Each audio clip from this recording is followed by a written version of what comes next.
She thought walking into the desert would be easier than facing the truth until a stranger with a badge knew her name. What happens when the one person who promised to protect you throws you away like yesterday's newspaper? When a young woman from Boston steps off a train in 1878 Arizona with nowhere to go and $3 to her name, the last thing she expects is a cowboy sheriff who seems to know everything about her betrayal. But Reed Callahan's calm voice stops her cold. Your journey ends with me, miss. Stay with me until the end of this story and comment the city you are watching from so I can see how far Clara's journey has traveled. The train whistle cut through the Arizona heat like a knife through butter, and Clara Winthrop felt her heart lurch with every metallic shriek. Dust swirled around the wooden platform of the depot, coating her dark traveling dress with a fine layer of grit that would have horrified her Boston friends. But Clara had left those friends behind 3 weeks ago, along with everything else she had ever known. Her fingers trembled as she gripped the handle of her worn leather valise, the only possession she had managed to keep after her mother's debts had swallowed their small inheritance whole. Inside were 2 dresses, a Bible her mother had given her before the fever took her, and a small Derringer pistol that Clara barely knew how to use. The weight of the gun had terrified her when she bought it from a pawn shop on her last day in Boston, but the ticket master had warned her that a woman traveling alone needed protection. Silver Creek Station, the conductor bellowed, his voice barely audible over the hissing steam. Silver Creek, 10-minute stop. Clara's chest tightened. This was it. The place where her father, the man who had abandoned her and her mother 15 years ago to chase silver and dreams in the Western Territories, had finally agreed to take her in. His letter had been brief, almost cold, but it was a lifeline when she had nothing else. Come to Silver Creek. I will meet you at the depot. We will talk then. 4 sentences, 15 years of silence, and he had given her 4 sentences. The train lurched to a complete stop, and Clara stepped down onto the platform, her button-up boots sinking slightly into the powdery dirt. The heat hit her like a physical force. Nothing like the humid summers of Massachusetts, but a dry, relentless warmth that seemed to pull moisture from her skin. She blinked against the brilliant sunlight, scanning the platform for a familiar face she was not even sure she would recognize. A handful of people milled about, a rancher loading supplies, 2 women in simple calico dresses chatting near a water barrel, a Mexican family hurrying 3 children toward the train. But no one approached her. No one called her name. Clara's stomach twisted into a knot. She waited as the 10 minutes stretched into 15, then 20. The conductor called for final boarding. Passengers climbed back onto the train. The rancher tipped his hat to her as he passed, curiosity flickering in his weathered face, but he did not speak. And then she saw him. A young man, no, a boy really, perhaps 16, was hurrying across the dusty street toward the depot. He wore a telegram messenger's cap and carried a yellow envelope in his hand. His eyes found Clara immediately, as if he had been looking for someone matching her description. Miss Winthrop, he called, slightly out of breath. Hope and dread warding Clara's chest. Yes. He thrust the telegram toward her. This came for you an hour ago, was supposed to be delivered to the previous station, but the lines were down. I am real sorry, miss. Clara's hand shook as she took the envelope. The boy shifted uncomfortably, then turned and hurried away before she could even think to tip him. Behind her, the train whistle screamed again, the final warning. She tore open the envelope. The words swam before her eyes, but their meaning sank into her bones like ice water. Clara, stop. Situation changed. Stop. Remarried last month. Stop. Wife does not want you here. Stop. Do not come. Stop, father. For a moment, Clara could not breathe. The platform seemed to tilt beneath her feet. The train's wheels began to turn, slowly at first, then gathering speed. The westbound engine, the one that would continue on to California to opportunities she had heard whispered about in boarding houses, pulled away from the station, taking with it her last chance to run somewhere, anywhere else. She was stranded in a town where she knew no one, with $3 in her reticule, a father who did not want her, and absolutely nowhere to go. The platform emptied quickly. The rancher drove his wagon away. The 2 women disappeared into a general store across the street. The Mexican family had boarded the train.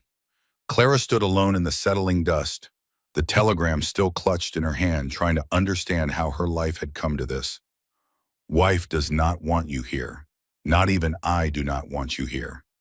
He had blamed it on his new wife, this woman Clara had never met, who had somehow convinced her father that his own daughter was not worth the inconvenience. A bitter laugh escaped her throat. She had been such a fool. Clara picked up her valise and began walking. She did not know where she was going, just away. Away from the depot, away from the pitying stares she imagined following her, away from the last shred of hope she had been clinging to. Silver Creek was not much of a town. The main street stretched perhaps a quarter mile, lined with the usual frontier establishments. A general store, a saloon, a boarding house, a sheriff's office, a church with a modest steeple. Beyond the buildings, the landscape opened into endless scrubland dotted with sagebrush and mesquite, with mountains rising purple and distant on the horizon. It was beautiful in a harsh, unforgiving way, and Clara hated it with every fiber of her being. She made it perhaps 200 yards past the last building before her legs began to shake. The heat, the shock, the weight of her dress and corset, it all crashed down on her at once. She stumbled, caught herself, and looked around wildly for somewhere to sit, somewhere to think. There was nothing, just endless desert stretching in every direction. Clara set down her valise and pressed her hands to her face, finally allowing the tears to come. They fell hot and fast, leaving tracks through the dust on her cheeks. She cried for her mother, for the father she had never really known, for the life she had imagined and lost in the span of a single telegram. Miss Winthrop. The voice came from behind her, deep, calm, with a slight western drawl that spoke of years under open skies. Clara spun around, her hand instinctively reaching for the derringer hidden in her pocket. Her fingers found the cool metal of the grip. The man standing 10 feet away raised his hands slowly, palms out. Easy now, I'm not here to hurt you. He was tall, over 6 feet, with broad shoulders that filled out his dark vest and white shirt. A silver star was pinned to his chest, catching the sunlight. His face was weathered but handsome, with sharp cheekbones and a strong jaw, shadowed by a day's worth of stubble. But it was his eyes that caught Clara's attention. Gray as storm clouds, steady and knowing, with a depth of sadness that seemed to mirror her own. "How do you know my name?" Clara demanded, her voice shaking. Her fingers tightened on the derringer. "Your father told me you would be arriving today," the man said quietly. He did not move closer, did not make any threatening gestures. "I am Reed Callahan, sheriff of Silver Creek." Clara's laugh was harsh, bitter. "Then I suppose he also told you not to expect me, that his new wife does not want me here." Something flickered across Reed Callahan's face. Sympathy, perhaps, or recognition. "I received a telegram this morning from Charles Winthrop asking me to meet you at the depot and explain the situation." "Explain?" Clara's voice rose despite herself. "What is there to explain?" "He does not want me. His letter made that perfectly clear. So you can tell them, that I will not be a burden. I will find my own way." She turned to pick up her valise, though she had no idea where she planned to go. Her vision swam with tears and heat and exhaustion. "Miss Winthrop," Reed's voice was gentle but firm. "It is 104 degrees in the shade right now. You have been traveling for weeks.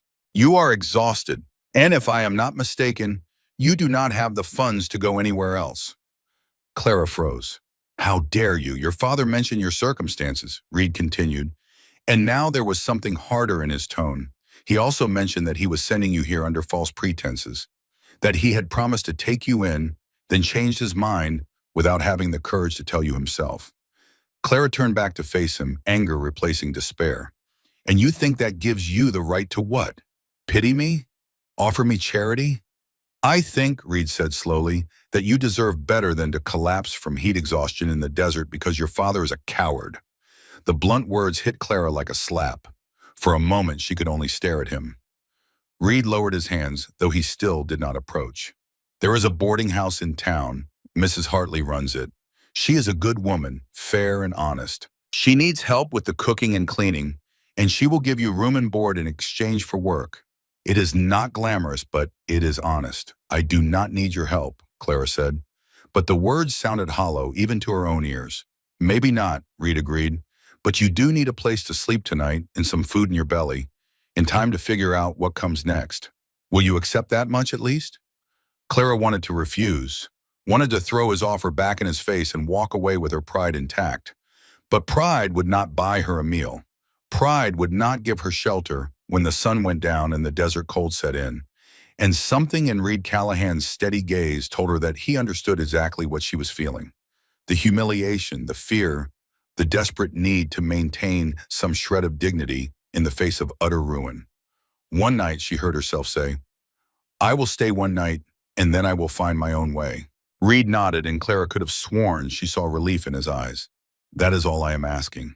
He stepped forward and picked up her valise before she could protest. "Mrs. Hartley's place is just up the street. She is expecting you." Clara fell into step beside him, keeping a careful distance.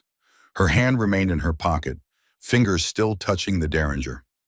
She might be desperate, but she was not stupid. They walked in silence for a few moments. Clara used the time to study Silver Creek more carefully.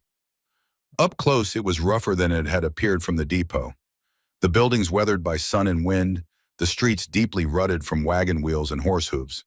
But there was a sense of order to it, a feeling that despite its frontier roughness, this was a community that took care of its own. "Your father lives about 2 miles outside of town," Reed said suddenly, breaking the silence. "He and his new wife, Elizabeth, run a small ranch, cattle mostly." "I do not care," Clara said flatly. Reed glanced at her. "He wanted me to tell you. I said I do not care." Clara's voice was sharp. "Whatever excuse he has, whatever justification, I do not want to hear it. He made his choice, and I have made mine." Reed was quiet for a moment. "And what choice is that?" "To survive," Clara said simply. "To find a way forward that does not depend on anyone who has already proven they cannot be depended on." She felt Reed's eyes on her, but when she glanced over, his expression was unreadable. They reached the boarding house, a 2-story wooden structure with a wide porch and lace curtains in the windows. It was modest but well-maintained, with flower boxes under the windows and a hand-painted sign that read Hartley's Lodging House. "Clean rooms, fair prices." Reed climbed the porch steps and knocked on the door. Within moments, it swung open to reveal a woman in her 50s with steel gray hair pulled back in a practical bun and shrewd blue eyes that immediately assessed Clara from head to toe. "Mrs. Hartley," Reed said. "This is Miss Clara Winthrop. I can see that." Mrs. Hartley's voice was brisk but not unkind.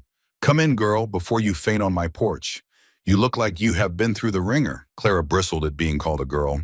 She was 18, a woman grown, but she was too tired to argue. She climbed the steps and followed Mrs. Hartley inside. The interior was blessedly cool and surprisingly cheerful. Polished wooden floors, simple but sturdy furniture, and the smell of bread baking somewhere in the back. "Reed tells me you need work," Mrs. Hartley said, turning to face Clara with her hands on her hips. "I need help with the cooking, cleaning, laundry, and managing the guests. It is hard work. I will not lie to you about that. But you will get your own room, 3 meals a day, and a small wage besides. Enough to save up for a train ticket if that is what you are after." Clara swallowed hard. "What is the catch?" Mrs. Hartley's eyebrows rose. "Catch? In my experience," Clara said quietly, "nothing comes without strings attached." For the first time, Mrs. Hartley's stern expression softened slightly. "The only string is that you work hard and deal honestly with me and my guests. I run a respectable establishment, Miss Winthrop. I do not tolerate laziness, theft, or impropriety, but I also do not tolerate anyone taking advantage of my girls. You will be safe here, fed here, and treated fairly here. That is my word, and in Silver Creek, my word means something." Clara looked between Mrs. Hartley and Reed, searching for deception or hidden motives. But all she saw was honest concern and perhaps a touch of pity she desperately did not want. "I accept," she said finally. "Thank you." Mrs. Hartley nodded briskly. "Good. Reed, you can go now. Miss Winthrop needs to wash up and rest before supper, and I imagine she would like some privacy." Reed set Clara's valise down just inside the door. "Of course." He touched the brim of his hat, looking at Clara. "If you need anything, Miss Winthrop, the sheriff's office is just down the street. Do not hesitate." Clara nodded stiffly, not trusting herself to speak. She watched as Reed left, his footsteps heavy on the porch, then fading into the street. "He is a good man," Mrs. Hartley said quietly. "Lost his wife and baby daughter to fever 3 years back. Has not been quite the same since. But he takes care of this town like it is his own family." Clara said nothing. She did not want to hear about Reed Callahan's losses or his goodness. She did not want to feel anything for anyone in this godforsaken town. Mrs. Hartley seemed to understand. "Come on then, I will show you to your room." The week that followed established a rhythm that was both grueling and oddly comforting. Clara rose before dawn, helped prepare breakfast, cleaned rooms, washed laundry, assisted with lunch and dinner, and fell into bed each night, too exhausted to think. Her hands developed calluses, her back grew stronger, and slowly, grudgingly, she began to take a kind of pride in her work. Mrs. Hartley was demanding but never cruel. When Clara burned a batch of biscuits, the older woman simply showed her how to adjust the oven temperature. When Clara's bed making did not meet standards, Mrs. Hartley demonstrated the proper hospital corners and had her practice until she got it right. "You are a quick learner," Mrs. Hartley observed on the fourth day, watching Clara expertly fold sheets. "That Boston education of yours is showing through." Clara felt a flush of pleasure at the praise, though she tried to hide it. Sarah proved to be a cheerful companion, chattering about town gossip as they worked side by side. Clara learned that the banker's wife was expecting her fifth child, that the saloon owner had gotten into a fistfight with a card cheat, that the rancher's son had proposed to the general store owner's daughter and been turned down flat. "You will meet everyone at the church social on Saturday," Sarah said excitedly as they hung laundry on Thursday afternoon. "There will be music and dancing and enough food to feed an army. Mrs. Hartley always makes her famous apple pie." "I am not much for socializing," Clara said carefully. "Oh, you have to come." Sarah's face fell. "Everyone will be there. It is the biggest event of the month, and Miss Pierce specifically asked me to make sure you knew you were invited." Clara had been avoiding thinking about Anna Pierce's Thursday evening gathering, which was happening that very night. She had planned to plead exhaustion and stay in her room, but Sarah's eager face and genuine kindness made her hesitate. "I do not know," she said slowly. "Please." Sarah clasped her hands together. "I promise it is not intimidating. We just sit and talk, and sometimes Miss Pierce reads to us from novels. Last week we discussed Jane Eyre. Do you know it?" Clara's heart gave a small leap. "I have read it several times, actually." "Then you have to come. Miss Pierce will be thrilled to have someone who can actually discuss the literary themes. Most of us just like the romance parts." Sarah grinned. "Please, Clara, I will feel so much braver if you are there with me." And so, at 6:45 that evening, Clara found herself walking to the church alongside Sarah, carrying the mending she had been working on. She had changed into her better dress, the dark blue one with modest trim, and pinned her hair carefully. Despite her determination to remain aloof, she found herself nervous about making a good impression. The church was a simple white building with a small steeple located at the far end of the main street. Sarah led Clara around to the back entrance where light spilled from a side room and the murmur of female voices could be heard. Inside, perhaps a dozen women sat in a loose circle, ranging in age from teenage to elderly. Anna Pierce stood at the front, arranging books on a small table. She looked up as Clara and Sarah entered, and her face brightened. "Miss Winthrop, I am so glad you came." Anna gestured to an empty chair. "Please sit. We are just getting started." Clara took the offered seat, acutely aware of the curious glances from the other women. Sarah settled beside her and immediately began introducing her to the group. There was Martha, the woman from the boarding house who had asked prying questions at dinner. Beside her sat two younger women, sisters apparently, who worked at the general store. An elderly woman with sharp eyes occupied the chair near the window, her gnarled hands flying over knitting needles. Three Mexican women sat together chatting quietly in Spanish. "Ladies," Anna called the group to order, "as you can see, we have a new member tonight. Miss Clara Winthrop has recently arrived from Boston and is working at Mrs. Hartley's boarding house. Clara, would you like to tell us a bit about yourself?" Clara's throat went dry. Every eye was on her, waiting. "There is not much to tell. I came west seeking family connections that did not work out. Mrs. Hartley kindly gave me employment." It was a careful half-truth that revealed nothing of substance. Anna seemed to understand because she smoothly moved on. We are continuing our discussion of Jane Eyre tonight. Last week we left off with Jane's decision to leave Mr. Rochester after discovering his secret. I thought we might discuss whether her choice was brave or foolish. The conversation that followed was unlike anything Clara had expected. These frontier women, many of them with limited formal education, had surprisingly thoughtful opinions about Jane's moral dilemma, about duty versus desire, about what a woman owed herself versus what society demanded. Clara found herself drawn in despite her reservations. When Anna asked for her thoughts, she spoke carefully at first, then with growing confidence as the other women listened respectfully. I think Jane's choice was about maintaining her sense of self, Clara said. She had spent her whole life being told she was worthless, being made to feel small and unimportant. Mr. Rochester was the first person who made her feel valued, but staying with him under false pretenses would have destroyed the very thing he claimed to love, her integrity. Anna's eyes shone with approval. Exactly. She chose herself even when it cost her everything she wanted. But she suffered for it, Martha pointed out. She wandered starving and homeless. Was that really better than staying where she was loved and comfortable? Sometimes suffering is the price of self-respect, Clara heard herself say. The words came from somewhere deep and raw, and she realized too late that she was talking about more than a fictional character. The room fell quiet. Anna's gaze was gentle but knowing. Indeed. And in the end, Jane's integrity is rewarded. She inherits money, finds family, and returns to Mr. Rochester on her own terms, as his equal, not his dependent. That is the fairy tale part, though, is it not? One of the younger women said wistfully. In real life, women who walk away do not get happy endings. They just get more hardship. Sometimes, Anna agreed. But sometimes, if they are brave enough and strong enough, they create their own happy endings. Clara felt tears prick her eyes and blinked them back fiercely. She had not expected this simple book discussion to cut so close to her own wounded heart. After the formal discussion ended, the women broke into smaller groups, working on various projects while chatting. Sarah introduced Clara to the Mexican women, Maria, Rosa, and Esperanza, who welcomed her warmly and insisted she try the sweet bread they had brought to share. "Your English is beautiful," Maria said, her own accent thick but her meaning clear. "You could teach with Miss Pierce." "Oh no, I'm not a teacher," Clara protested. "You could be," Anna said, appearing beside them with cups of tea.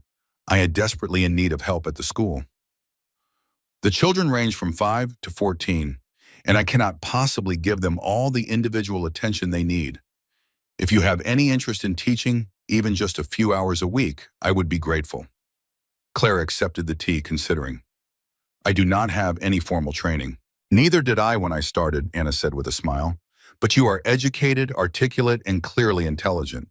That is more than enough. Think about it." Before Clara could respond, the elderly woman with the knitting needles spoke up from across the room. "Anna Pierce, stop trying to recruit everyone for your school. The girl has been here less than a week. Let her catch her breath," Anna laughed.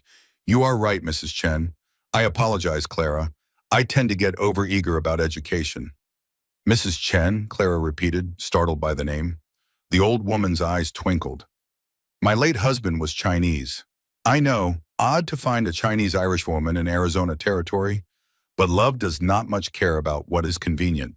She fixed Clara with a penetrating stare. "You have got sadness in you, girl. Fresh wounds. Give them time to heal before making any big decisions."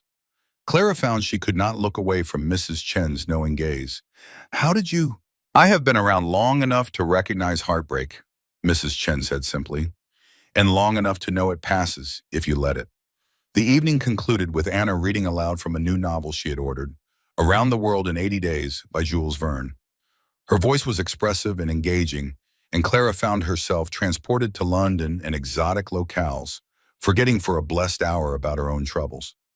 Walking back to the boarding house with Sarah, Clara felt something she had not experienced since leaving Boston, a sense of belonging, however tentative. "Did you enjoy it?" Sarah asked hopefully. "I did," Clara admitted, "more than I expected to." Sarah beamed. "I knew you would. Miss Pierce has that effect on people. She makes you feel like you matter, like your thoughts are worth hearing." She squeezed Clara's arm. I am so glad you came. Will you come to the church social on Saturday too? Clara found herself smiling. A real smile, perhaps the first since she had arrived in Silver Creek. Yes, she said. I think I will. The next afternoon, after her morning chores were complete, Clara walked to the schoolhouse. It was a modest one-room building on the edge of town with glass windows and a small bell tower. Anna was sweeping the front steps when Clara arrived. You came, Anna set aside her broom, eyes bright with pleasure. Come in. Let me show you around. The interior was simple but well organized. Rows of wooden desks faced a blackboard at the front. Shelves along one wall held books and supplies. Sunshine streamed through the windows, illuminating dust motes dancing in the air. I have 18 students currently, Anna explained, walking Clara through the space. The youngest is 5, just learning his letters. The oldest is 14 and preparing to test for higher education. Most fall somewhere in between, basic reading, writing, and arithmetic. She showed Clara the curriculum she used, the primers and readers, the slate boards for practice. I try to teach in small groups organized by skill level, but it is challenging. While I am working with one group, the others are supposed to be doing independent work, but she laughed ruefully. Well, children being children, they often get distracted. How can I help? Clara found herself asking. Anna's face lit up. Could you work with the younger children on their letters and numbers? Even just 2 or 3 afternoons a week would make an enormous difference. I could pay you a small wage. It would not be much, but combined with your earnings from Mrs. Hartley, Clara did quick calculations. Between the boarding house wages, teaching money, and her father's guilt money sitting in the bank, she could actually save enough to have real choices. Independence, security. I will do it, she said. When can I start? Monday, Anna suggested hopefully. The children will be thrilled to have a new teacher. They shook hands, and Claire felt a strange sense of possibility opening before her. This was not the life she had planned, was not the future she had imagined, but it was something, a foundation she was building herself with her own hands and mind. Walking back to the boarding house, Clara passed the sheriff's office. Reed Callahan stood outside, talking to an older rancher. He glanced up as she approached, and their eyes met. Clara found herself pausing. Sheriff Callahan, Miss Winthrop. He excused himself from the rancher and walked over to her. You look different, less like you want to shoot someone. Despite herself, Clara felt her lips twitch. I have had a productive day. Miss Pierce offered me a teaching position at the school. Reed's eyebrows rose. And you accepted? I did. Clara tilted her chin up. You were right. I do have options. I am choosing to stay in Silver Creek, at least for now, to work, to save money, to build something for myself. Something shifted in Reed's expression. Respect, maybe, or approval. I'm glad to hear it. This town could use more people like you. People like me, Clara repeated skeptically. People with backbone, Reed said simply. People who do not give up when life knocks them down. People who fight their way back up and keep going. Clara felt heat rise in her cheeks. I am just doing what I have to do to survive. That is exactly what I mean. Reed's gray eyes held hers. Survival takes courage, Miss Winthrop. More courage than most people have. Do not sell yourself short. He touched his hat and returned to the rancher, leaving Clara standing on the dusty street, her heart doing strange things in her chest. She was still thinking about his words that evening as she helped serve dinner at the boarding house. Still thinking about them as she lay in bed that night, listening to the familiar sounds of Silver Creek settling into darkness. Sheriff Reed Callahan saw something in her that she did not see in herself. And despite her best efforts to remain detached and guarded, that recognition warmed something cold and frightened deep inside her. Clara closed her eyes and allowed herself to imagine, just for a moment, what it might be like to truly belong here, to build a life in this rough frontier town, surrounded by people who valued her for who she was, rather than who her family had been. The thought terrified her, but it also, for the first time since her mother's death, gave her something that felt dangerously close to hope. The church social arrived with unseasonably warm weather and a buzz of excitement that swept through Silver Creek like wildfire. Clara had never seen the boarding house in such upheaval. Every woman in residence spent hours preparing, pressing their best dresses, curling their hair, debating which ribbons matched which bonnets. Even Mrs. Hartley, who normally maintained strict practicality, pinned a cameo brooch to her collar and allowed Sarah to arrange her gray hair in a softer style. Clara stood before her small mirror that Saturday afternoon, critically examining her reflection. She had chosen her mother's dress, the deep green silk that had been saved for special occasions, carefully preserved through all their hardships. It was slightly out of fashion now, the sleeves a bit fuller than current styles dictated, but the color brought out the amber flecks in her brown eyes, and the fabric still had a lustrous quality that spoke of better days. "You look beautiful," Sarah breathed from the doorway where she had been watching Clara's preparations. "That color is perfect on you."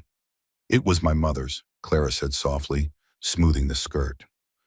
"I have been saving it for—" Well, I was not sure what for, but this seemed like the right occasion. Sarah stepped into the room, her own simple calico dress freshly pressed. "May I ask what happened to her? Your mother, I mean. You do not have to tell me if you do not want to." Clara was quiet for a moment, her fingers tracing the delicate lace at the cuffs. Fever, 2 years ago. She had been working herself to exhaustion, taking in sewing and laundry to keep us fed after the boarding school money ran out. Her body just gave up. "I'm sorry," Sarah said, and the simple sincerity in her voice made Clara's throat tight. "So am I." Clara turned from the mirror, blinking back the sting of tears. "But she would want me to go on living, to find joy where I can. So that is what I am trying to do." The walk to the church was pleasant in the cooling evening air. The entire town seemed to be heading in the same direction, families in their Sunday best, children running ahead with barely contained excitement, elderly folks moving at a more measured pace. The churchyard had been transformed. Long tables groaned under the weight of contributed dishes, roasted meats, fresh breads, vegetable casseroles, fruit pies, and cakes of every description. Lanterns hung from tree branches, casting warm pools of light as the sun began its descent. Someone had set up a small platform for musicians, and the sound of a fiddle being tuned drifted through the air. "Clara, Sarah!" Anna Pierce waved from near the dessert table where she was arranging slices of pound cake on a platter. "Come help me before I eat all of this myself." They spent the next half hour assisting with final preparations, arranging food, setting out plates and utensils, filling glasses with punch and lemonade. Clara found herself relaxing into the communal effort, the shared purpose of creating something welcoming and festive. "Miss Winthrop." The deep voice behind her made Clara's heart skip. She turned to find Sheriff Callahan standing there, hat in hand, wearing what appeared to be his Sunday suit. Dark trousers, a vest, and a white shirt that emphasized the breadth of his shoulders. He had shaved, and his dark hair was neatly combed, though one stubborn lock fell across his forehead. "Sheriff," Clara managed, suddenly very aware of how the green silk dress fit her figure. Reed's eyes traveled over her face, down to the dress, then back up. Something flickered in those gray depths that made Clara's breath catch. That color suits you. Thank you." Clara felt heat rise in her cheeks. "You clean up rather well yourself." A hint of a smile touched Reed's mouth. "Mrs. Hartley threatened to bar me from the social if I showed up in my work clothes. Said she would not have her event ruined by a dusty sheriff." "Mrs. Hartley is a force of nature," Clara agreed, grateful for the mundane topic to steady her nerves. "That she is."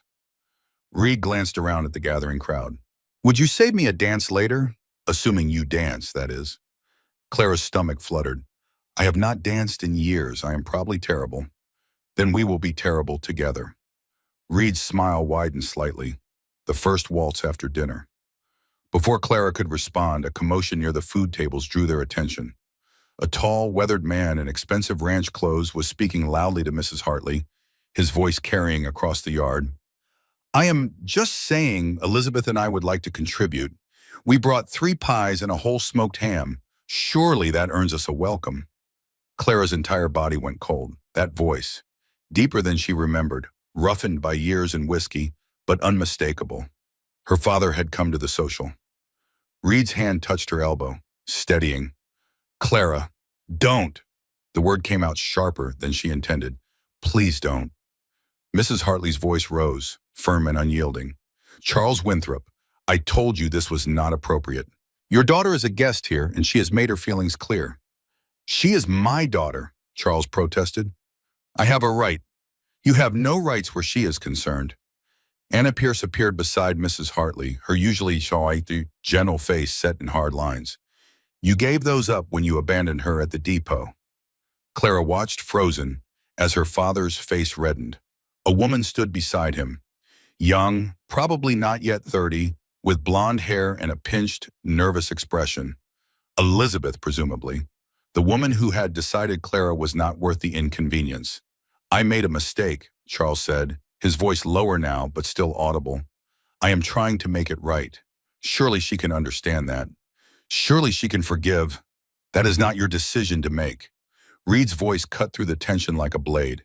He had moved away from Clara, positioning himself between her and her father.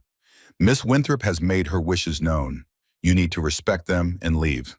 Charles's eyes found Clara then, standing rigid near the punch table. Something passed over his face. Shame, perhaps, or regret. Clara, please, just give me 5 minutes. Let me explain. No, Clara was amazed her voice worked at all, given how her throat had closed. You explained everything in your letter. You chose your new wife over your daughter. There is nothing more to say. That is not fair. Elizabeth spoke for the first time, her voice high and defensive. We have limited resources. You could not be bothered, Clara heard herself say, surprising herself with the steadiness of her tone. You made your choice. Now live with it and leave me to live with mine. The yard had gone completely silent. Every eye was on them, and Clara felt the weight of all that attention like a physical pressure. But she kept her chin up, kept her gaze locked on her father's face. Charles Winthrop opened his mouth, closed it, then tried again. I am sorry. I know that is not enough, but I am sorry. I know you are, Clara said quietly, but sorry does not change anything. Sorry does not give me back my mother or my childhood or the father I needed. It is just a word, Mr. Winthrop, and words are all you have ever given me. She turned and walked away, moving blindly through the crowd. She heard Reed call her name, heard Sarah's concerned voice, but she kept walking until she reached the edge of the churchyard where the lantern light faded into darkness. Clara pressed her hands to her face, willing herself not to cry, not to let her father steal this evening from her the way he had stolen so much else. She focused on breathing, in through her nose, out through her mouth, the way her mother had taught her when anxiety threatened to overwhelm. Footsteps approached, quiet but deliberate. Clara knew without looking that it was Reed. I am fine, she said before he could speak. I know you are. Reed stopped beside her, not touching, but close enough that she could feel his warmth. But you do not have to be fine all the time. Clara lowered her hands, staring out at the darkening desert. If I am not fine, if I let myself feel everything I am feeling, I will fall apart, and I cannot afford to fall apart. Why not? Reed's voice was gentle. Why can you not let yourself grieve, let yourself be angry, let yourself hurt? Because if I start, I'm afraid I will not be able to stop. The admission came out barely above a whisper. I am afraid if I let the dam break, I will drown in it. Reed was quiet for a long moment. Then he said, 3 years ago, when I lost Mary and little Sarah, I tried to do exactly what you are doing. I tried to stay strong, stay in control, keep functioning. I thought if I just kept moving forward, the pain would eventually fade. Clara looked at him, seeing the old grief etched in the lines of his face. But it does not work that way, Reed continued. The pain does not fade when you ignore it. It just builds and builds until it comes out sideways. In anger, in bitterness, in walls so thick nobody can get through them. He met her eyes. I do not want that for you, Clara. You deserve better than a life spent hiding from your own heart. I do not know how to be any other way, Clara said helplessly. Then learn. Reed's hand found hers in the darkness, his calloused fingers warm and solid.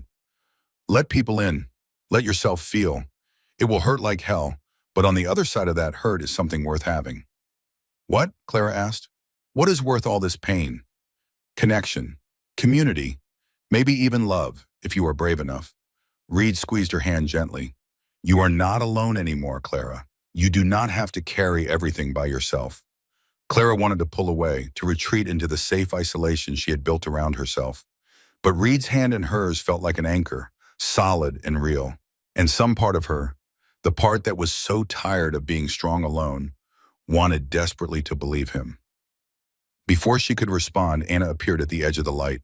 "Clara, Reed, they are about to start the music. And Clara, your father and his wife have left." Mrs. Hartley made sure of it. Clara took a shaky breath. "Thank you. Come back to the social," Anna urged. "Do not let him take this from you. You have been working so hard. You deserve an evening of joy." Reed released Clara's hand, stepping back to give her space. "The choice is yours. But I meant what I said. I would like that dance if you are willing." Clara looked between them. Anna with her encouraging smile, Reed with his steady, patient gaze. Behind them, the sounds of the social continued. Laughter, conversation, the first strains of a fiddle playing a lively tune. Life going on despite her drama, inviting her to join if she chose. "All right," she heard herself say, "one dance." Reed's smile was like sunrise. "One dance is all I am asking." They returned to the social together, and if people stared or whispered, Clara forced herself not to care. She filled a plate with food she barely tasted, made conversation with Sarah and the women from the Thursday gathering, and tried to recapture the sense of belonging she had felt before her father's appearance. The musicians launched into a proper waltz just as darkness settled completely over the churchyard. Couples moved on to the makeshift dance floor, ranchers with their wives, young people courting, even Mrs. Hartley being spun around by the elderly banker. Reed appeared at Clara's elbow. "I believe you promised me this dance." Clara's heart hammered as she took his offered hand. "I warned you I am rusty. Lucky for you, I am not much of a dancer either." Reed led her onto the floor, one hand settling at her waist, the other holding hers. "Just follow my lead and try not to step on my feet too often." The first few steps were awkward as Clara tried to remember the patterns she had learned years ago at the boarding school. But Reed was patient, guiding her through the turns, keeping the rhythm steady. Gradually, muscle memory took over, and she found herself relaxing into the movement. "See," Reed said, a hint of amusement in his voice. "You are doing fine." Clara looked up at him, suddenly very aware of how close they were, how his hand felt at her waist, how his gray eyes reflected the lantern light. "This is dangerous," she said without thinking. Reed's brow furrowed. Dancing? No. This," Clara gestured vaguely between them. "Letting myself, letting people in. Like you said, it is dangerous. People leave, they down, they choose someone else. Letting myself care just means giving them the power to hurt me." Reed's hand tightened slightly on hers. "That is true. Caring about people is the biggest risk there is. But Clara, living without caring, that is not really living at all. That is just existing, surviving. Is that really all you want from life?" "It is safer," Clara whispered. "Safer," Reed agreed, "but lonelier, emptier. And you are worth more than a safe, empty life." The music swelled around them, and Clara felt something crack in her chest. Not breaking, but opening. "How do you know?" she asked. "How do you know I am worth it?" Reed's smile was sad and knowing. "Because I see you, Clara Winthrop. I see how hard you work, how you refuse to give up even when you have every reason to. I see your strength and your kindness underneath all that fear. I see who you could be if you let yourself." Tears blurred Clara's vision, but she blinked them back. "You barely know me. I know enough." The waltz was ending, the music slowing. Reed did not release her immediately, and "I would like to know more, if you will let me." The next 2 weeks fell into a new pattern. Clara's days were split between the boarding house and the schoolhouse, and she discovered a talent for teaching that surprised her. The younger children responded to her patient explanations and gentle corrections. Even the older students, initially skeptical of the new teacher from Boston, began to warm to her. Reed stopped by the schoolhouse several afternoons each week, ostensibly to check on security, but really, Clara suspected, to see her. They fell into easy conversations about the children's progress, about town news, about books they had both read. Sometimes he would bring her coffee from the general store. Once he brought her a book he thought she would enjoy, a volume of Tennyson's poetry that must have cost him a week's wages. "You should not have," Clara protested when he presented it. "I wanted to," Reed said simply. "I saw it in the catalog at the store and thought of you." Clara ran her fingers over the embossed cover, touched beyond words. Thank you, truly. Their relationship, if it could be called that, existed in a strange liminal space. More than friendship, but not quite courtship. Defined by meaningful looks and hands that almost touched. Conversations that hinted at deeper feelings, neither was quite brave enough to voice. Anna noticed, of course. Sheriff Callahan seems quite taken with you, she observed one Thursday evening after the reading group. Clara felt a heat rise in her cheeks. We are friends. Friends, Anna repeated with a knowing smile. Is that what we are calling it? I do not know what else to call it, Clara admitted. I do not know what he wants, and I am not sure I am ready to find out. Anna's expression grew more serious. Reed Callahan is a good man, Clara. One of the best I have known. He has been alone for a long time, locked in his grief. If he is opening his heart to you, that is significant. That is what scares me, Clara said quietly. What if I am not ready? What if I hurt him? What if I cannot be what he needs? What if you can, Anna countered. What if you are exactly what he needs, and he is exactly what you need? But fear keeps you both from finding that out. Clara had no answer to that. The answer came unbidden on a Tuesday afternoon, 3 weeks after the church social. Clara was teaching the younger children their letters when a telegram messenger appeared at the schoolhouse door. Miss Clara Winthrop? He asked breathlessly. Clara's heart sank. Nothing good ever came by telegram. Yes, this came for you. It is urgent, marked immediate. Clara took the yellow envelope with shaking hands. The children watched with wide eyes as she tore it open. The words swam before her vision, but their meaning was brutally clear. Clara, stop. Your Aunt Margaret gravely ill. Stop. Doctors say days, not weeks. Stop. Request your presence. Stop. Funds for travel wired to Silver Creek Bank. Stop. Family lawyer Henderson. Clara read it twice, 3 times, trying to make sense of it. Aunt Margaret, her mother's sister, the woman who had grudgingly paid for her boarding school, who had made clear that Clara was an obligation rather than family. She was dying and she wanted Clara. Miss Winthrop, one of the older students, a bright girl named Emma, looked concerned. Are you all right? Clara realized she was crushing the telegram in her fist. Yes, continue with your copywork, please. I need to speak with Miss Pierce. She found Anna in the back room preparing materials for the next day's lessons. Anna took one look at Clara's face and set down her supplies. What has happened? Clara handed her the telegram. Anna read it quickly, sympathy flooding her features. Oh, Clara, I am so sorry. I have to go, Clara heard herself say. I have to go to Boston. She is my mother's sister. Whatever our differences, I cannot let her die alone. Of course not, Anna agreed. When will you leave? As soon as possible. Tomorrow, if there is a train. Clara's mind was already racing ahead, calculating what she needed to do. I will need to tell Mrs. Hartley, arrange for someone to cover my duties at the boarding house, pack. We will handle everything, Anna assured her. Do not worry about the school. I will manage until you return. Until you return. The words hung in the air, heavy with assumption. Clara realized she had not thought that far ahead. Would she return?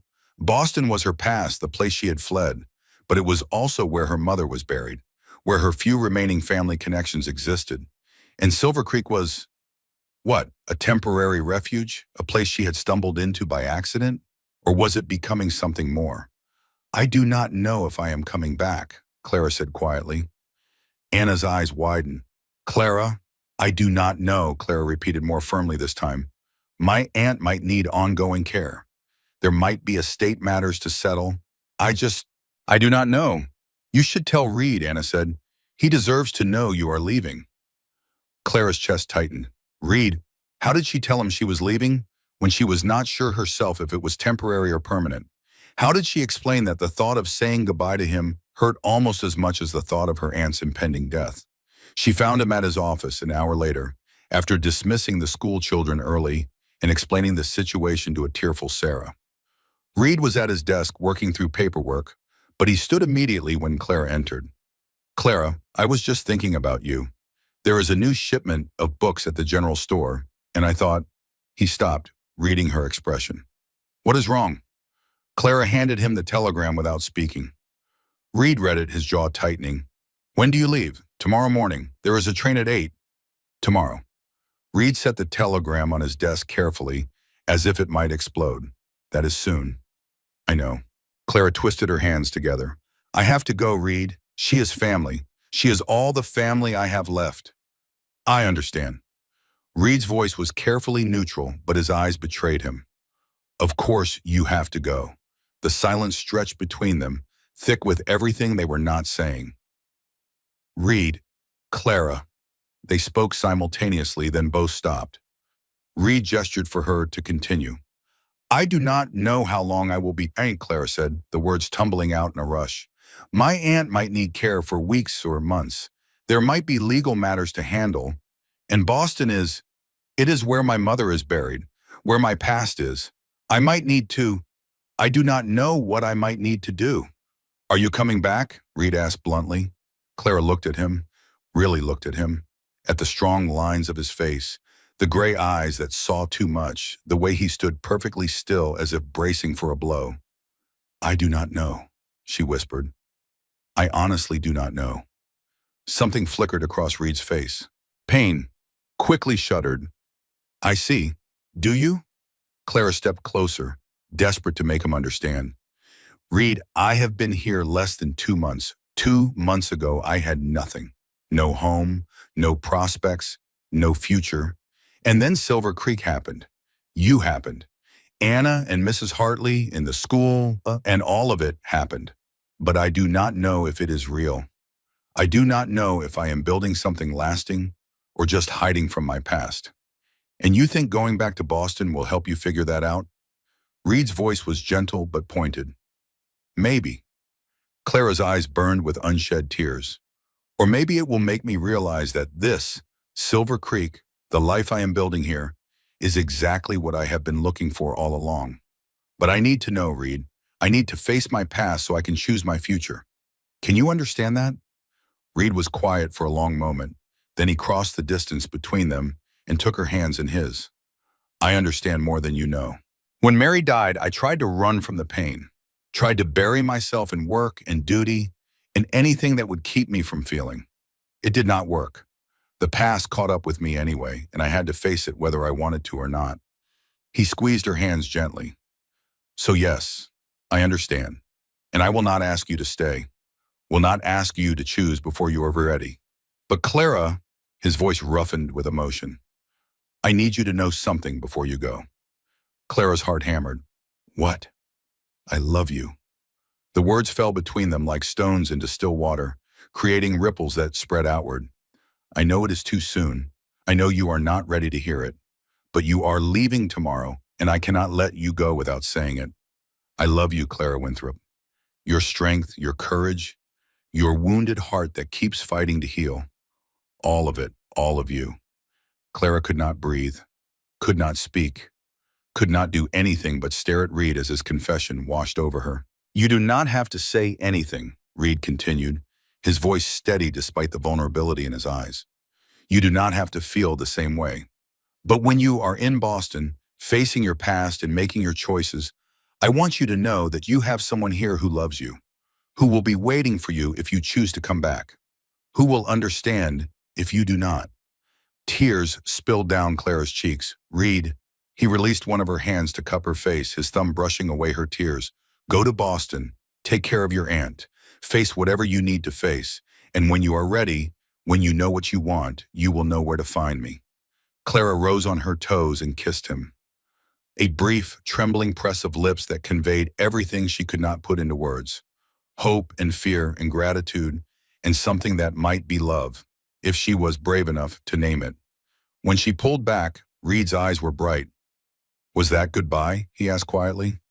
I do not know, Clara said honestly. Maybe it is hello. Maybe it is both. I do not know anything right now, except that I am terrified and you are the only person who makes me feel like I might survive this. Reed pulled her into his arms, holding her close while she cried against his chest. You will survive it, he murmured into her hair. You are the strongest person I know. And whatever you decide, wherever you end up, you will be all right. Will I? Clara asked, her voice muffled against his shirt. Yes, Reed's certainty wrapped around her like a warm blanket. Because you are Clara Winthrop, and you do not know how to give up. The morning Clara left Silver Creek Reed Callahan stood on the depot platform in the gray dawn light, his hat in his hands. He had told himself he would not come, that saying goodbye once was hard enough, but his feet had carried him here anyway, drawn by the desperate need to see her one more time. Clara appeared with Mrs. Hartley and Sarah, her worn valise in hand, the same one she had carried when she first arrived. But everything else about her was different. She stood straighter now, held her head higher. The terrified, broken woman who had walked away from this very depot months ago had been replaced by someone stronger, more certain of her own worth. Their eyes met across the platform, and Clara's steps faltered. "You came, I should not have," Reed admitted, "but I could not let you leave without—" He stopped, unsure what he had come to say that had not already been said. Mrs. Hartley tactfully steered Sarah toward the ticket window, giving them privacy. Clara set down her valise and stepped closer to Reed. "I am glad you are here," she said softly. "I wanted to see you again, but I did not know how to ask." Reed reached into his vest pocket and pulled out a small leather-bound journal. "I thought you might want this for the journey. Anna mentioned she gave you one, but I thought, well, 2 journals are better than 1. Clara took it, her fingers brushing his. The journal was beautiful, clearly expensive, with her initials embossed on the cover in gold. "Reed, this is too much. It is not enough," Reed said. "But it is what I have to give. Write in it. Write about Boston, about your aunt, about whatever you are feeling. And Clara," his voice dropped lower, "if you decide not to come back, write me a letter. Do not just disappear. I need to know you are all right, even if you are all right somewhere else." Clara's eyes filled with tears. "I do not want to hurt you." "Then come back," Reed said simply. "But if you cannot, if Boston is where you need to be, then tell me that. Just do not leave me wondering." The train whistle sounded in the distance, and they both turned to watch the engine approaching through the morning mist. Time was running out. Clara rose on her toes and kissed Reed. Longer this time, pouring into it all the feelings she could not name. When she pulled back, both of them were shaking. "All right," she promised. "Whether I am coming back or not, I will write. That is all I am asking." Reed picked up her valise and walked with her to the train. He helped her aboard, his hand steady on her elbow, and then stood back as she found a window seat. Clara pressed her palm against the glass. Reed mirrored the gesture from the platform, their hands separated by mere inches of glass but a gulf of uncertainty. The train lurched forward.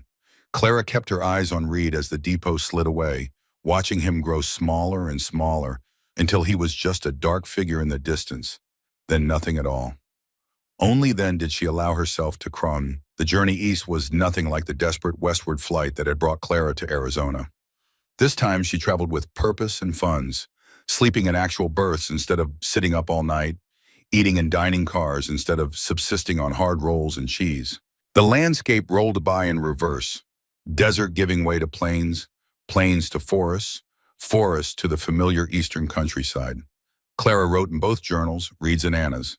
In Anna's, she wrote about the practical details of her journey, the people she met, her observations about how the country changed from west to east. In Reed's journal, the one with her initials in gold, she wrote the truth of her heart. "I miss you already," she wrote on the second night. "How is that possible? I have known you for such a short time, yet the thought of never seeing you again makes it hard to breathe.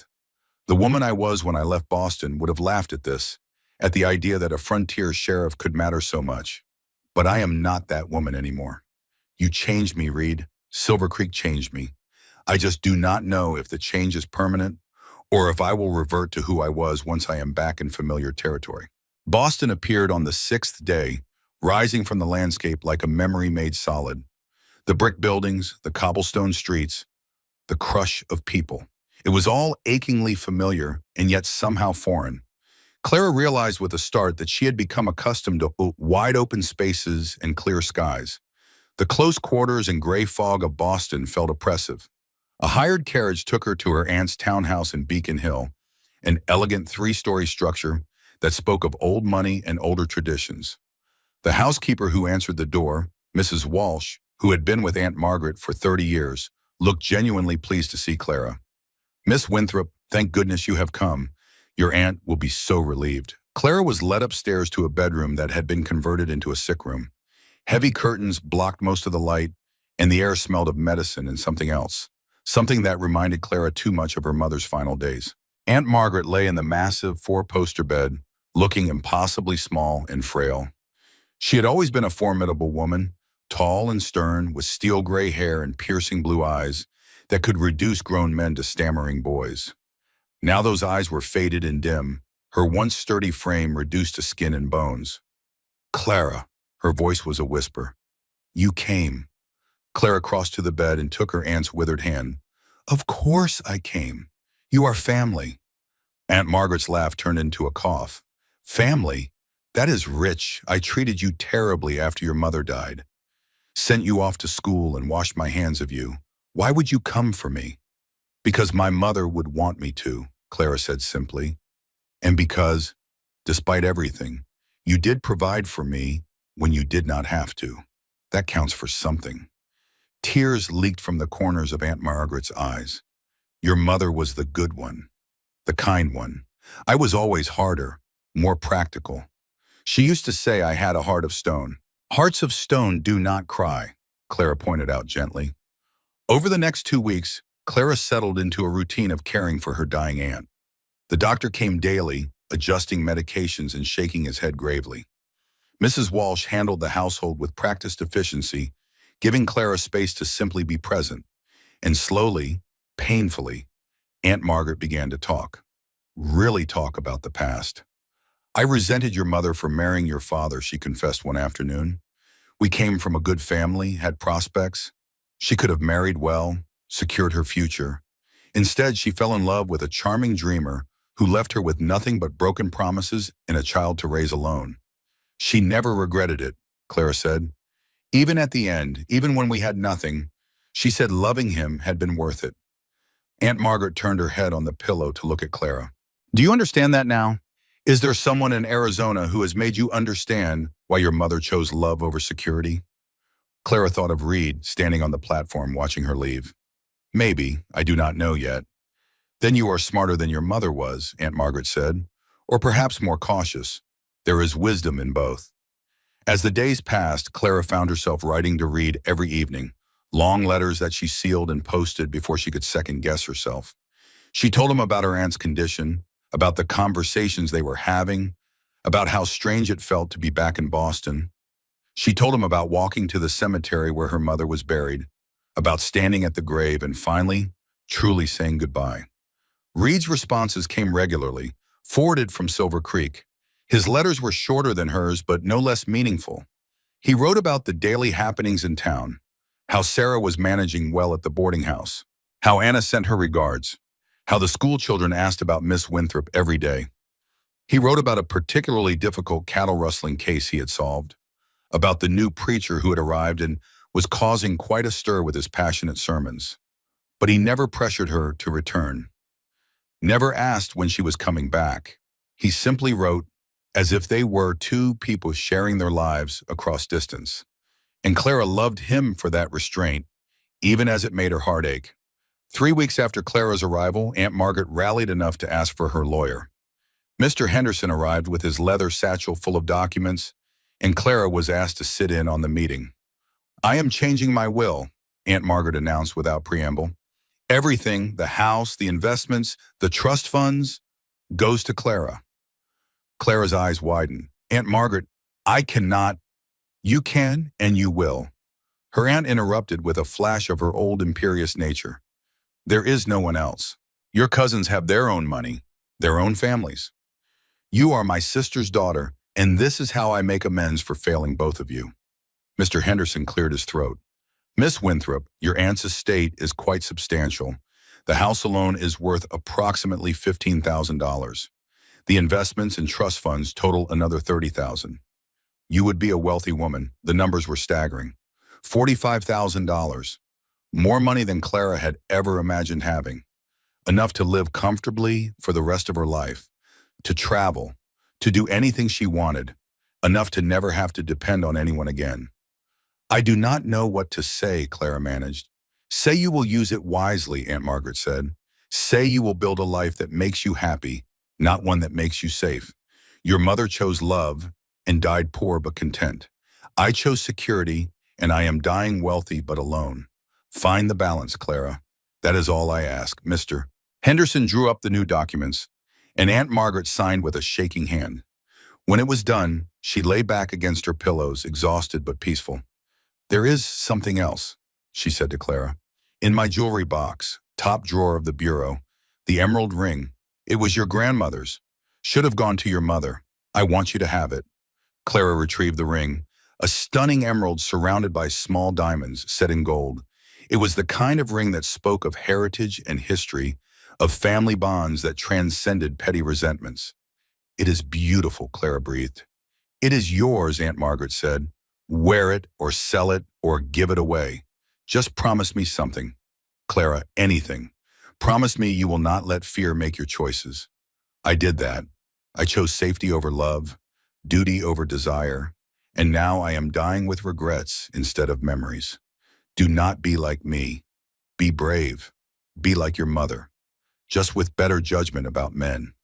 Clara laughed through her tears, I promise. That night, Clara wrote to read about the inheritance, about her aunt's advice. She poured out her confusion and fear onto the pages, trying to make sense of what this money meant for her future. I could do anything now, she wrote. I could buy my own house here in Boston, rejoin the society I left behind. I could travel to Europe, see all the places I have only read about. I could start a school of my own, or open a bookshop, or simply live quietly on the interest from the investments. The world is open to me in ways it never was before. She paused, staring at the words she had written.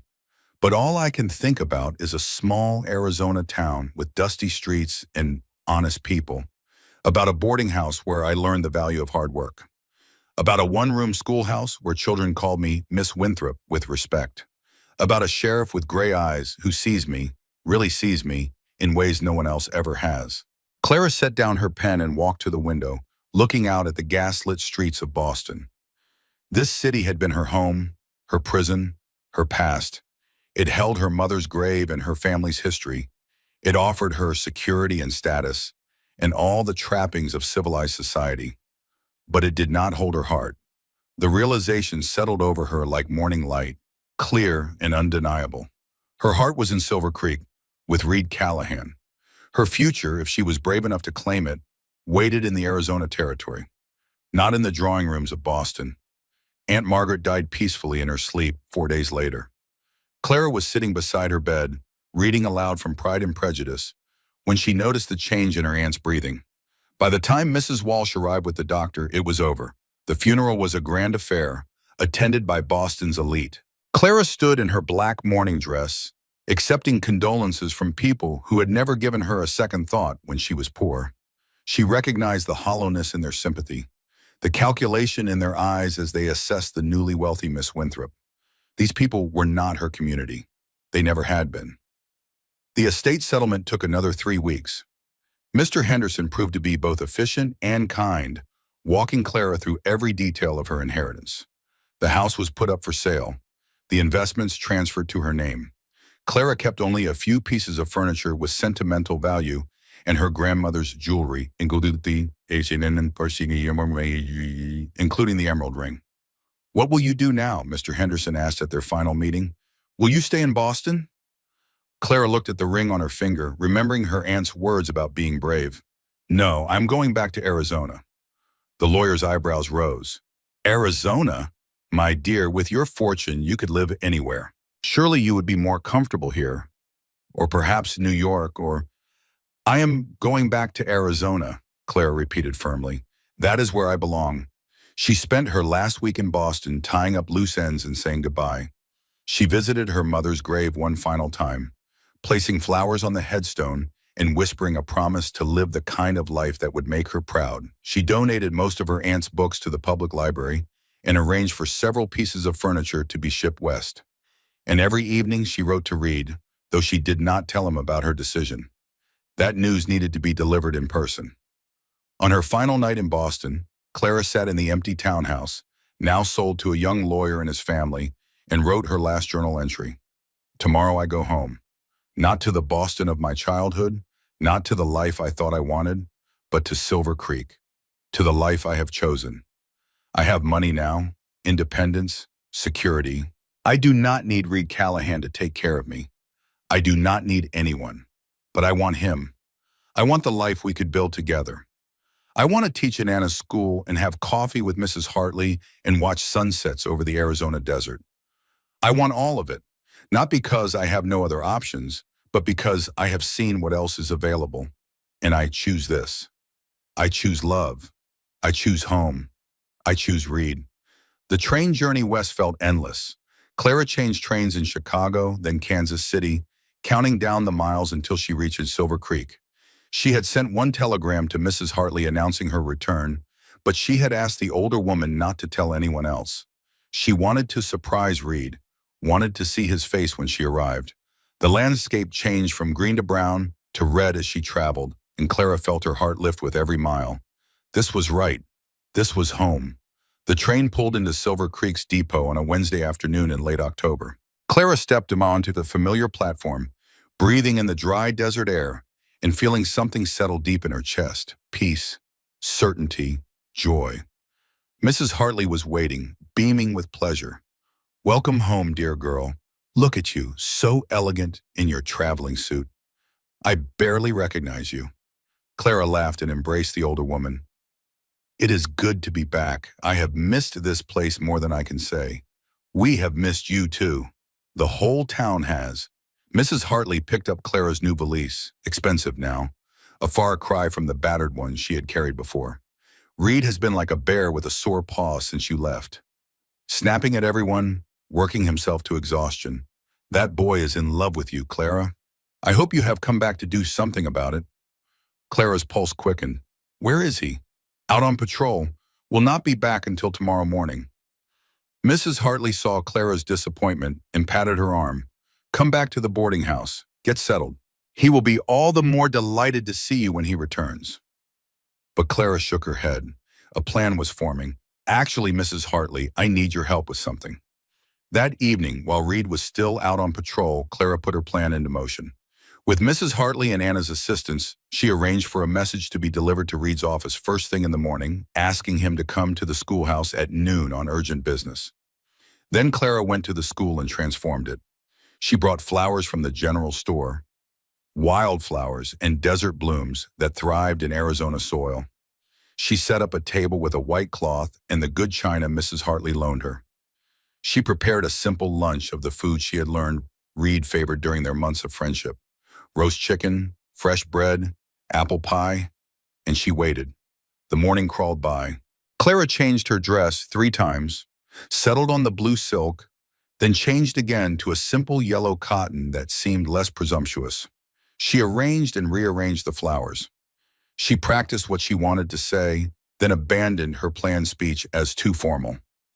At 11:45, she heard boots on the wooden steps outside. Her heart leaped into her throat. The door opened, and Reed Callahan stepped inside. He looked tired, Clara noted immediately, thinner than she remembered, with new lines around his eyes. His face was dusty from the trail, his clothes worn from hard use. But his eyes, those steady gray eyes, were exactly as she remembered. He stopped dead when he saw her, his hat falling from his hands. "Clara," she stepped forward, drinking in the sight of him. "Hello, Reed, you are here." His voice was rough, disbelieving. "You are really here. I am really here." Clara's hands twisted together nervously. "I know you were not expecting me, Mrs. Hartley's message was a trick. I wanted to surprise you." Reed crossed the room in 3 long strides, stopping just short of touching her.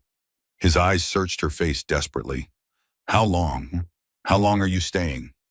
Clara reached up and cupped his face in her hands, feeling the rough stubble of his jaw, the warmth of his skin. "I am staying, Reed. I am staying forever if you will have me."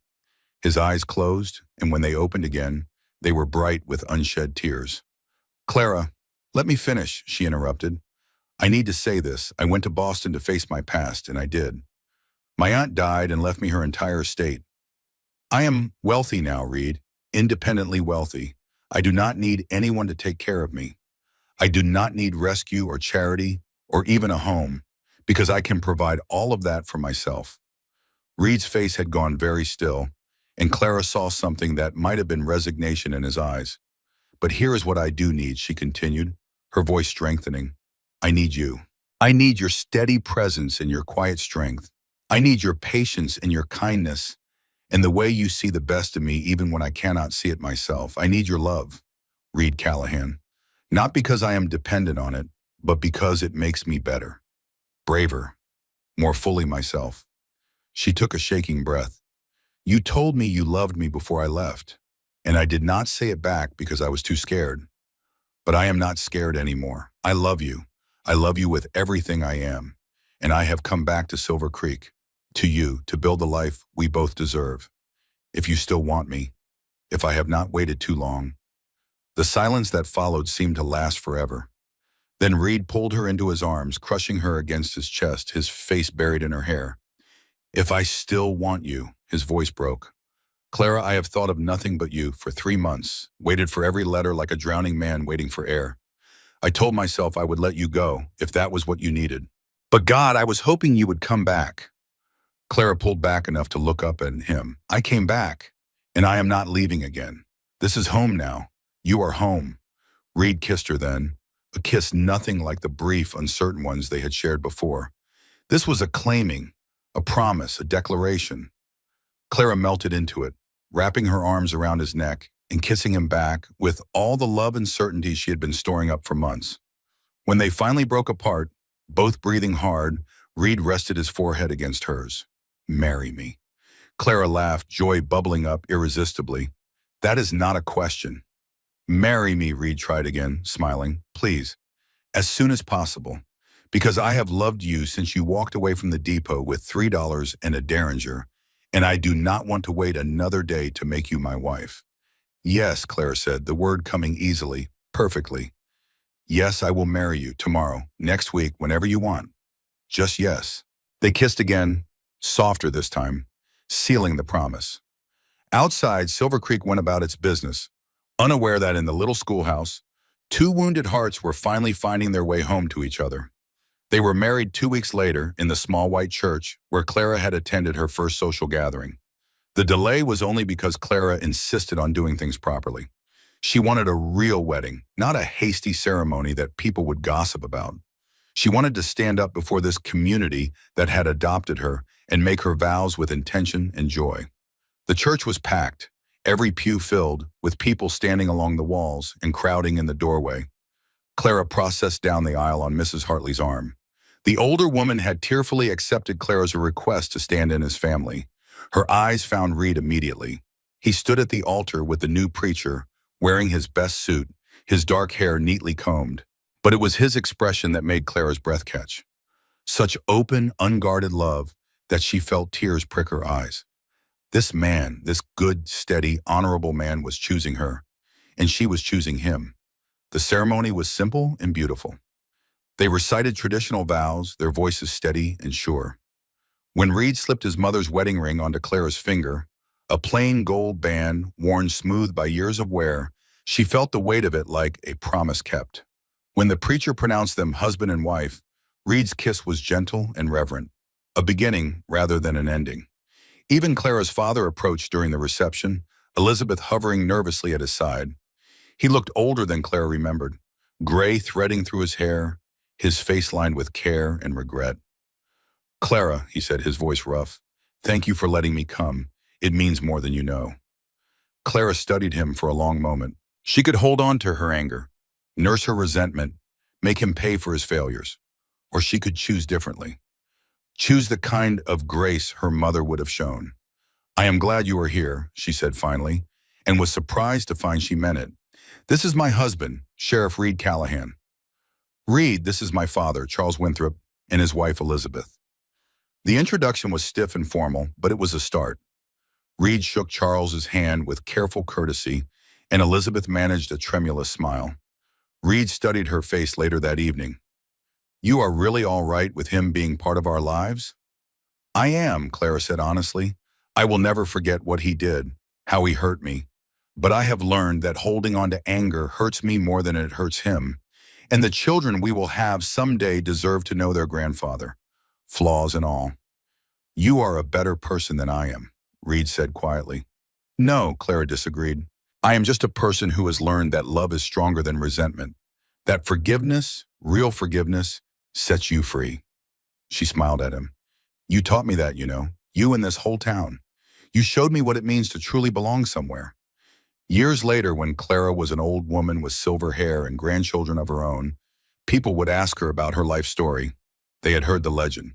The wealthy Boston lady who had come to Silver Creek with nothing and built an empire of education and community service.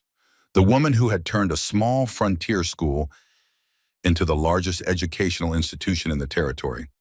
The philanthropist who had used her inheritance to fund libraries and hospitals and scholarships for children who otherwise would never have had a chance.